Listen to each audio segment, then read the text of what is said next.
اعوذ باللہ من الشیطان الرجیم بسم اللہ الرحمن الرحیم۔ سورہ اعراف کی آیت نمبر 154 فرمایا وَلَمَّا سَكَتَ عَن مُوسَى الْغَضَبُ، اور جب ساکت ہوا یعنی ٹھنڈا ہوا موسیٰ سے غضب یعنی غصہ ہلکا ہو گیا، غصہ ختم ہوا، اخذ الالواح، انہوں نے الواح تختیوں کو اٹھایا، وفی نسختها ہدن و رحمت،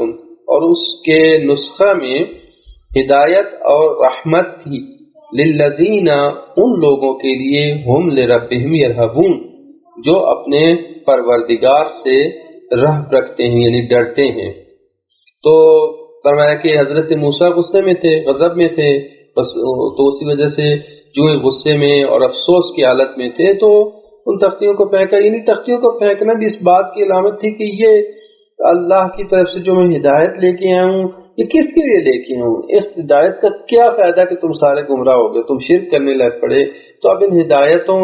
کے اوپر کون عمل کرے گا۔ حضرت موسیٰ غصے میں ان تختیوں کو پھینکا تاکہ حالات کو دیکھیں کیا صورت ہے، لیکن جب غصہ ٹھنڈا ہوا حضرت موسیٰ کا اور تھوڑا سا حالات کا پتہ چلا تو اس کے بعد حضرت موسیٰ نے ان تختیوں کو اٹھایا اور تاکہ لوگوں کی ہدایت کے لیے دوبارہ سے کمر ہمت باندھیں اور دوبارہ سے لوگوں کی ہدایت شروع کریں، اور نسخے کے اندر جو کہ اللہ کی طرف سے عنایت کیا گیا تھا وحی الہی کی صورت میں تختیوں کے اوپر لکھا تھا، جس کے اندر ہدایت تھی، جس کے اندر رحمت تھی، لیکن یہ ہدایت اور رحمت کی شرط کیا ہے؟ اللہ کا خوف رکھنا۔ جس طرح سے قرآن نے بھی بیان کیا کہ ذالک الکتاب لا ریب فیہ ھدی للمتقین، یہ ہدن تقوی والوں کے لیے ہدایت ہے، یعنی جو اللہ کا خوف رکھتے ہیں، جو خوف ہی نہ رکھتا ہو اللہ کو وہ کیسے ہدایت کرے گا۔ اسی طرح سے یہ جو وحی تھی توریت میں اس میں ہدایت بھی تھی، رحمت بھی تھی، لیکن ان لوگوں کے لیے لربہم یرہبون، جو تقوی رکھنے والے ہیں، جو خوف رکھنے والے ہیں، جو خوف رکھتے ہیں، یعنی وہ ابتدائی تقوی اور ابتدائی خوف ضروری ہے ہدایت پانے کے لیے۔ اگر قرآن سے بھی ہدایت پانا چاہو تو ہدن للمتقین، انسان اگر خوف نہ رکھتا ہو، اس کو قیامت کے اوپر ایمان ہی نہ ہو اور وہ توجہ ہی نہ ہو اس کو، اور اللہ کے اوپر توجہ ہی نہ کرے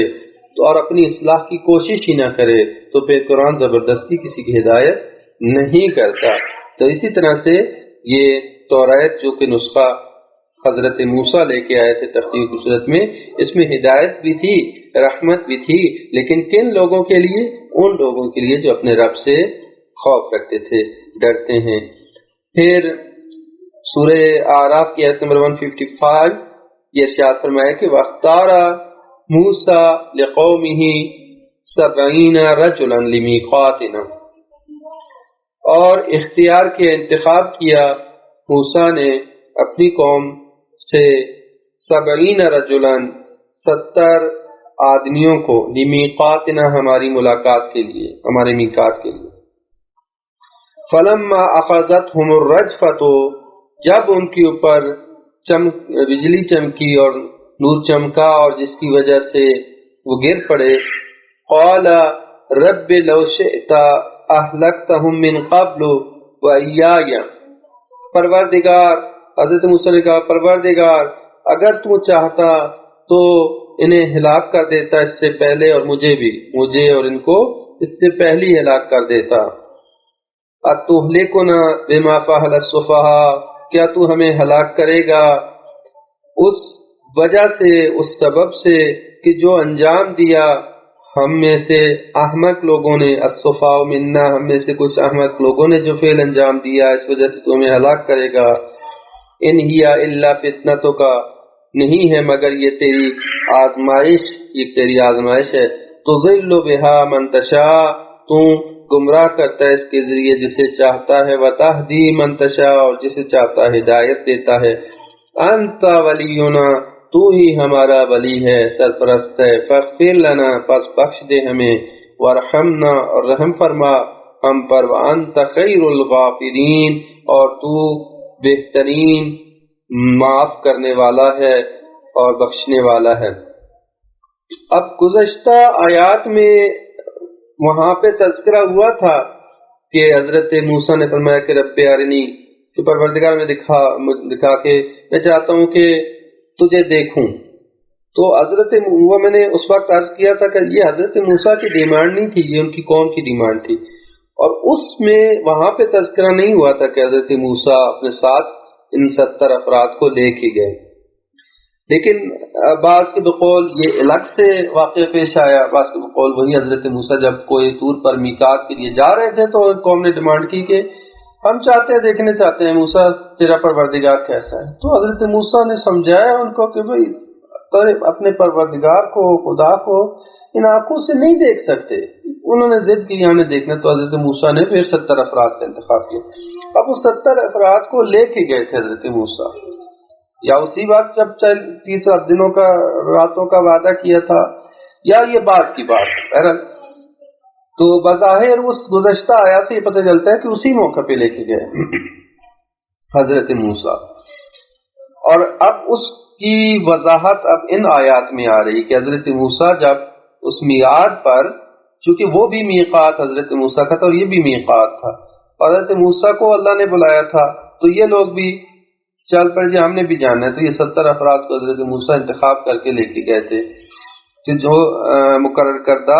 میعاد تھا اس میں اپنی قوم کے 70 آدمی منتخب کر کے کوئی دور پر لے کے گئے. اب وہاں پہ بیان ہوا تھا کہ اللہ تعالیٰ نے فرمایا کہ موسیٰ تو مجھے نہیں دیکھ سکتا، اور مگر ولیکن انظر الی الجبل، پہاڑ کی طرف دیکھو، اگر پہاڑ جو ہے وہ اپنی جگہ ٹھہرا رہا تو پھر جو ہے وہ تم بھی شاید میری تجلی کو تعامل کر سکو. اور جو ہی پہاڑ پر اللہ تعالیٰ نے ایک تجلی کی ہلکی سی تو وہ رات میں بدل گیا، اور وخر موسیٰ، اور موسیٰ گر پڑے، بے ہوش ہو گئے، مسائل کا بے ہوش ہو گئے. تو وہاں پہ حضرت موسیٰ اور یہ 70 افراد سارے، حضرت موسیٰ صرف بے ہوش ہوئے لیکن یہ 70 افراد سارے کے سارے مر گئے، ہلاک ہو گئے. تو حضرت موسیٰ کو جب ہوش آئی تو پھر حضرت موسیٰ نے پروردگار کو حضور میں گریہ کیا، گڑ گڑا کے روئے، دعا کی، پروردگار اتہلکنا، کیا تو ہمیں ہلاک کرے گا، بما فعل سفہاء، کہ یہ جو کبھی حرکت کی ہے ہم میں سے احمق اور بیوقوف لوگوں نے، کہ انہوں نے کہا کہ ہم اپنے اے موسیٰ میں اپنا پروردگار دکھا، ہم اپنی آنکھوں سے دیکھنا چاہتے ہیں. یعنی حضرت موسیٰ کی طرف سے یہ ڈیمانڈ نہیں تھی، یہ جاہلانہ بات تھی، احمقانہ بات تھی، کہ جو کہ وہاں اس قوم کے احمق لوگوں نے کی تھی. حضرت موسیٰ مجبور ہوئے تھے ان کے ہاتھوں کہ ان کو لے کے آئے تھے خدا کے حضور میں، اور اللہ کے حضور میں آ کے یہ دعا کی تھی کہ پروردگار نے دکھا، ہم دیکھنا چاہتے تھے. یہ حضرت موسیٰ کو تو معلوم تھا کہ پروردگار ان ظاہری آنکھوں سے نظر نہیں آتا، انسان کے اندر اتنی سطرت نہیں ہے کہ اپنے پروردگار کو ظاہری آنکھوں سے دیکھ سکے، دل کی آنکھوں سے دیکھتا ہے. کہ جیسے کہ مولا علی نے فرمایا کہ میں اس پروردگار کی عبادت ہی نہیں کرتا کہ جس کو میں نہ دیکھوں. تو پوچھا گیا کیسے؟ مولا تو فرمایا کہ میں دل کی آنکھوں سے دیکھتا ہوں، نہ کہ ان ظاہری آنکھوں سے، ان آنکھوں سے ظاہری آنکھوں سے نہیں دیکھ سکتے. تو لہٰذا یہ بے وقوف اور احمق لوگ تھے کہ جنہوں نے یہ ڈیمانڈ کی تھی. تو فرمایا کہ پروردگار کیا احمق لوگوں اور بیوقوف لوگوں میں سے جو چند احمق اور بیوقوف لوگوں نے ایک کام جان دیا اور اس طرح کی بات کی ہے، تو کیا اس وجہ سے تو ہمیں ہلاک کر دے گا؟ یقیناً ان چند احمق لوگوں کی وجہ سے ہمیں ہلاک نہیں کرے گا. اور پھر حضرت موسیٰ کو یہ خدشہ تھا کہ یہ 70 افراد اگر مر گئے اور حضرت موسیٰ جا کے اپنی قوم میں کیا جواب دیں گے، کہ وہ پہلی ڈرم قوم ہے اور وہ تو سب اپنے ایمان سے پھر جائیں گے، کہیں گے کہ موسیٰ بجائے اس کے کہ تو اپنا پروردگار ہمیں دکھاتا ہے اور تم نے ہمارے لوگوں کو مار دیا ہے،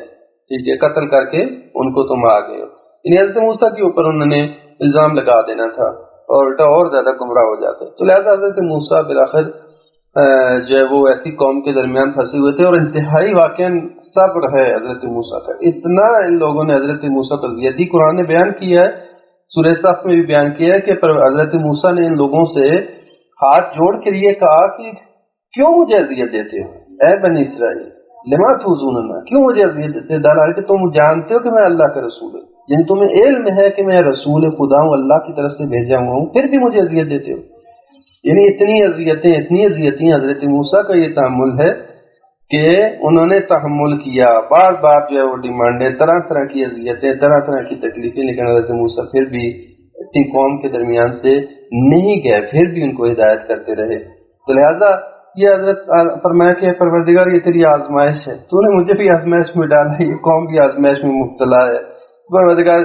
تو جسے چاہے ہدایت دے، جسے چاہے گمراہ کرے، لہٰذا ان کو زندہ کر۔ دوبارہ جو ہے حضرت موسیٰ نے دعا کی کہ پروردگار نے زندہ کر، التجا کی زندہ کر، تو حضرت موسیٰ کی دعا کو اللہ تعالیٰ نے قبول کیا، ان لوگوں کو زندہ کیا، دوبارہ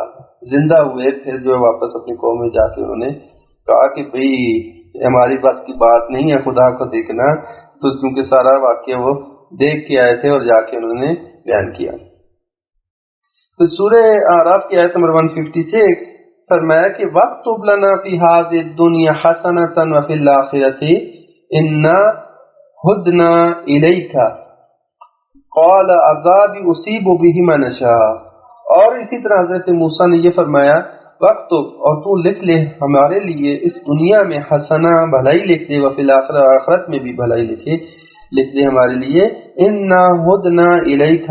بے شک ہم نے راہ پائی تیری طرف، یعنی ہم ہدایت یافتہ ہوئے، ہم نے راہ پائی ہے تیری طرف، ہم تیری طرف ہی لوٹ کے آنے والے ہیں، ہم نے تیری طرف ہی ہدایت پائی ہے، کسی اور طرف نہیں جانے والے۔ قال عذابی اصیب بہ من اشاء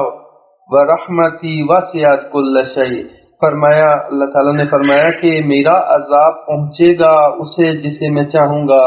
جس کو میں چاہوں گا کہ اسی کو میرا عذاب پہنچے گا، ورحمتی وسعت کل شیء، اور میری رحمت ہر چیز پر احاطہ رکھتی ہے، وسعت رکھتی ہے۔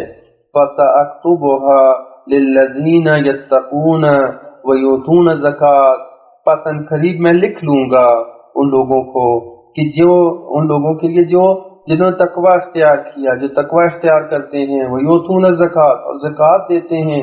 وَالَّذِينَ هُمْ بِآيَاتِنَا يُؤْمِنُونَ، اور جو ہماری آیات پر ایمان رکھتے ہیں۔ تو یہ حضرت موسیٰ اور اللہ تعالیٰ کی کلام ہو رہی ہے، گفتگو ہو رہی ہے وہیں کوہ طور پر کہ جب سب مار چکے تھے 70 افراد، حضرت موسیٰ زندہ ہیں، حضرت موسیٰ ہوش میں آئے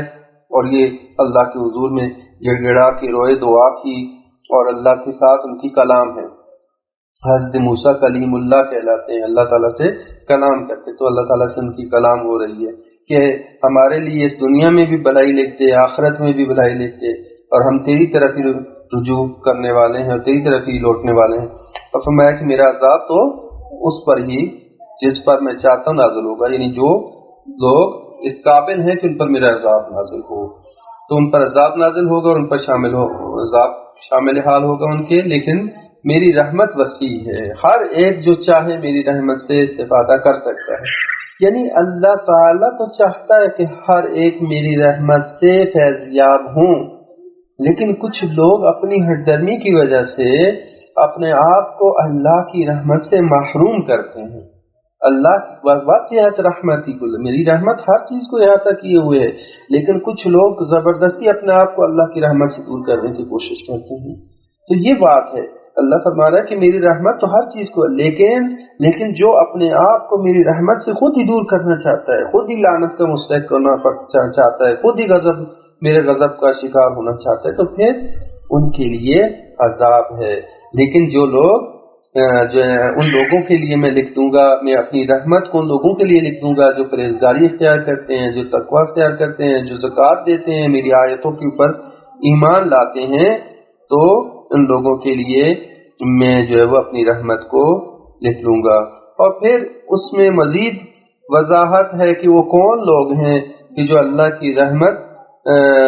کے مستحق ہیں۔ انشاءاللہ اگلی آیات میں اس کا تذکرہ ہوگا، انشاءاللہ